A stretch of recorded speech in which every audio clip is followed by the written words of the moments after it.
Kaibigan, may tanong ako sa'yo. Alam mo ba na may mga lalaki na hindi naman gwapo, hindi mayaman, hindi sobrang sosyal, pero hindi maintindihan kung bakit sila ang hinahanap, tintitigan, at tinitingala ng mga babae?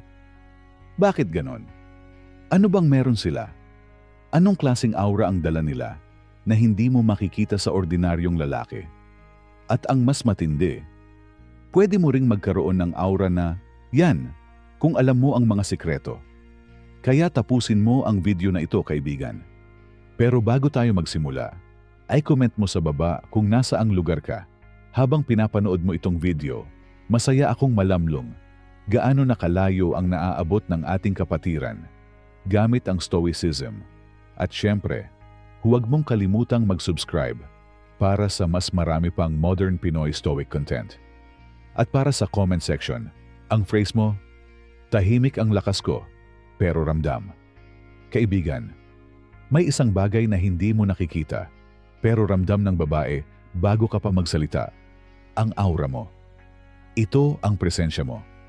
Ito ang pakiramdam na dala mo sa kwarto. Ito ang tahimik na enerhiya na hindi mo kayang pekein. Bakit mahalaga ito? Dahil ang babae, hindi lang tumitingin sa itsura. Mas malakas ang instinct niya kaysa sa sinasabi mo. Kapag maganda ang aura mo, kalma, grounded, may respeto, at may direksyon, natural siyang naaakit. Hindi dahil sa effort mo, kundi dahil sa kung sino ka sa loob.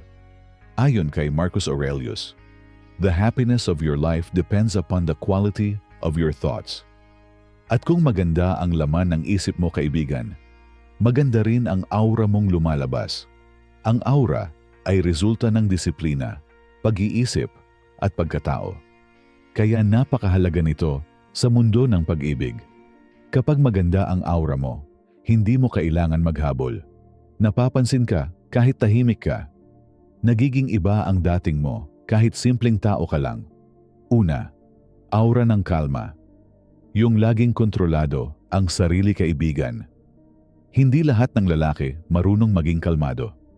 At sa panahon ngayon, bihira na ang lalaking hindi natitinag. Kapag galit ang mundo, pero ikaw, steady. Kapag ang iba nagpapanik, pero ikaw, relaxed pa rin. Ito ang aura na agad napapansin ng babae. Bakit? Kasi sa likod ng kalma, may discipline, may emotional maturity, may self-control. Kapag kalmado ka, nagmumukha kang mas competent, mas reliable. At sa psychology ng attraction, ang kalmadong lalaki ay nagbibigay ng sense of safety na hinahanap ng babae by instinct. Ayon kay Marcus Aurelius, if you are troubled, it is not events that disturb you, but your judgment about them. Kaya ka respetado ang lalaking kalmado kasi kaya niyang ikontrol ang sarili niya kahit hindi niya makontrol ang mundo. Pangalawa, aura ng tahimik, pero may laman. Ito ang aura ng lalaking hindi maingay, pero ramdam mong may nararamdaman, nararanasan at nalalaman. Hindi loud, hindi papansin, hindi naghahanap ng spotlight. Pero kapag nagsalita, may bigat, may lalim, may sense. At ito ang nagiging kryptonite ng babae. Yung lalaking hindi nagmamakaawa ng attention, pero nagiging interesting ng natural. Ang tahimik na lalaki na may content ay parang librong hindi mo kayang hindi buksan. Hindi dahil mysterious, kundi dahil may tunay kang laman. Pangatlo, aura ng disiplina. Yung may personal order.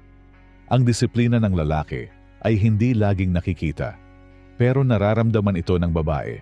Kapag gumising ka ng maaga, ginagawa mo ang routine mo, nagpapalakas ka, nag-aaral ka, nag-iipon ka, nagfo-focus ka sa goals mo, hindi mo sinasayang ang oras mo. Naglalabas ka ng aura na, hindi ako pabaya, may direksyon ako.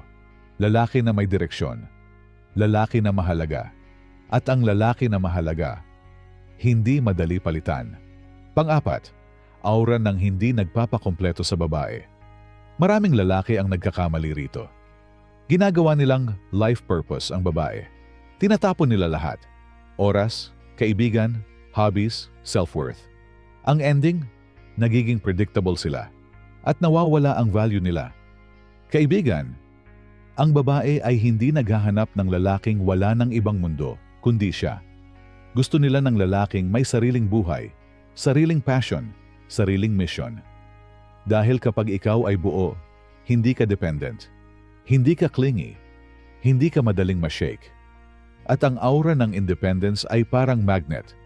Pinapabalik mo ang babae, hindi dahil hinahabol mo siya, kundi dahil may sarili kang mundo na attractive puntahan.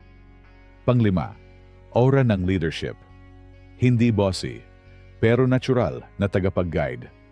Ang totoong leadership ay hindi sigaw, hindi yabang, hindi pagiging dominante. Ang leadership ay ability. Mag-decide ng klaro, maging composed under pressure, makita ang bigger picture, i-guide ang sarili at ang mga taong kasama mo. Lalaki na may leadership aura ay nagiging sign ng maturity at emotional strength. At kahit hindi mo sabihin, ramdam ng babae na kasama ka, hindi siya maliligaw. Ito ang aura ng proteksyon, hindi sa pagiging macho, kundi sa pagiging responsible. Pang-anim, aura ng hindi threatened. Kahit kanino, ang insecurity ay mabigat dalhin at pareho yang nararamdaman ng babae. Kapag lagi kang nagdududa, nagseselos, natatakot sa ibang lalaki, nagko-compare ng sarili mo, naglalabas ka ng aura na mahina. At ang kahinaan, kaibigan, hindi yan attractive. Pero ang lalaking secure sa sarili, hindi natitinag kahit may mas gwapo, mas mayaman, mas sikat, naglalabas ng aura ng self-assuredness.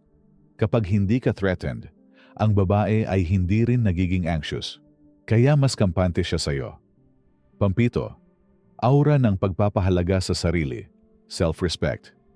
Aura, hindi ka kailangan maging model, pero kailangan mong alagaan ang sarili mo. Kapag maayos ang pananamit mo, malinis ka, mabango ka, maaliwalas kang tingnan, healthy ka, may boundaries ka, ang babae ay nakakaramdam ng self-respect mula sa'yo. At ang taong may respeto sa sarili, kusang nire-respeto rin ng iba. Ang lalaki na marunong mag-invest sa sarili ay lalaking hinihiling na manatili. Pangwalo, aura ng responsibilidad, the adult masculine energy. Ito ang aura na hindi flashy, hindi dramatic, pero napakalakas. Lalaki na, responsable sa actions niya, may integridad, may pangarap, marunong mag-handle ng problema. Hindi tumatakbo sa commitment, hindi umaasa sa iba para mabuo, ay lalaking nagbibigay ng emotional stability sa babae. Masarap kasama ang lalaki na hindi pabigat, kundi solid na sandalan. This is adult masculine energy. Rare, kaya sobrang valuable. Pangsyam, aura ng hindi nagpapaliwanag. Para magustuhan. Ito ang aura ng lalaking hindi nagpi-please, hindi nagpapanggap, hindi nag-a-adjust para lang magustuhan. Ito ang lalaking may sariling identity. Kapag hindi mo kailangan ipaliwanag kung bakit ka ganito, bakit ka tahimik, bakit ka may standards, bakit ka may boundaries, nagbibigay ka ng aura na, this is who I am, take it or leave it. At kaibigan, lagi nilang tinitingnan ang lalaking may paninindigan. Pangsampo, aura ng katahimikan na may confidence, the silent power. Ito ang pinaka-rare. Ang presence mo pa lang, ramdam. Hindi ka maingay, hindi ka epal, hindi ka pabibo, pero may lakas kang hindi mo sinasabi dahil nagmumula ito sa loob. Silent confidence, silent strength, silent dominance, silent certainty. Lalaking hindi kailangan ng validation, yan ang lalaking inuuna ng babae. At kaibigan, kapag kaya mong kontrolin ang sarili mo, ang aura mo kusang nagiging pambihira. Kaibigan, tandaan mo ito, hindi mo kailangang magmukhang celebrity para magustuhan ng babae. Hindi mo kailangang maging mayaman, malakas ang katawan, o maingay sa atensyon. Ang aura mo ang tunay na nagtatatak ng interes sa puso ng babae. Kapag maayos ang isip mo, mahinahon ang emosyon mo, at malinaw ang direksyon mo sa buhay, nagiging lalaki kang hindi lang nakikita, kundi nararamdaman. At yan ang hindi madaling kalimutan. Kaya bago mo tanungin kung paano ka magiging kaakit-akit sa babae, tanungin mo muna, anong klaseng enerhiya ang pinapadaloy ko sa mundo?